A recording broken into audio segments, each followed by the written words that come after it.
तेबे दर्शक बंधु क्रिकेट दुनिया रे एमिति एक घटना घटी जहाँ विश्वास करने असंभव।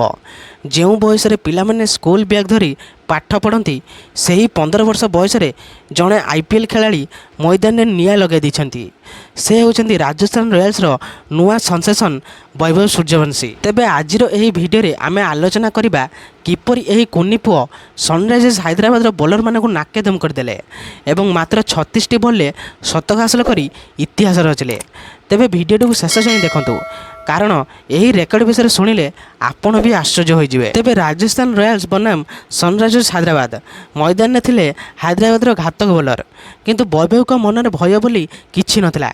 प्रथम बॉल ही से आक्रामणात्मक रूप धारण करथिले। तेबे वैभव मात्र 36 बॉल निजर शतक पूरण करथिले। तेबे तांको इनिंग्स रे 12टी आकाश छुआ छक्का सामिल थिला। मैदान प्रतिटी कोण को से बॉल पठाउथिले। तेबे जड़े 15 वर्षर पिला जो भली भावे बड़ बड़ बॉलर को खेलुथिले ताहा देखिले लागुथिला जेमिति कौनसी जड़े अभिज्ञ खेलाड़ी बैटिंग करुछंती। तेबे खाली शतक नुहे वैभव आज आउ एक बड़ रेकर्ड निज नाम रे करिसंती।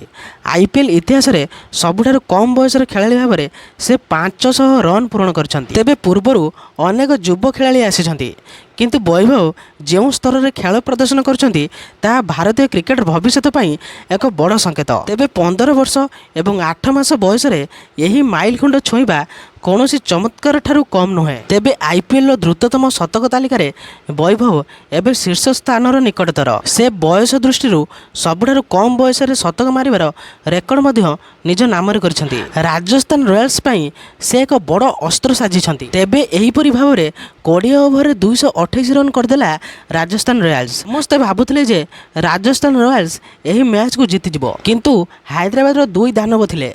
से होउछन्ती अभिषेक शर्मा एवं ईशान किशन।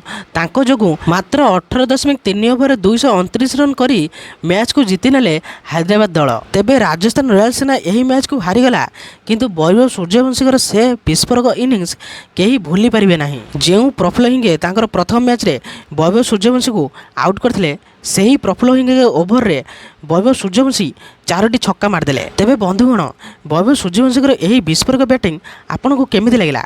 आपन को कौन लागुଛି से आगामी दिन में भारतीय जातीय दल रे स्थान पाई परिबे? आपण मतामत कौन कमेंट रे निश्चय जणातु। तेबे जदि आपन को यही वीडियो भल लगी थाए ताले वीडियो रे लाइक एवं चैनल को सब्सक्राइब मध्य कर दियंतु। पुणी देखा हबो एक नुआ वीडियो रे। से पर्यंत विदाय दियंतु। जय जगन्नाथ।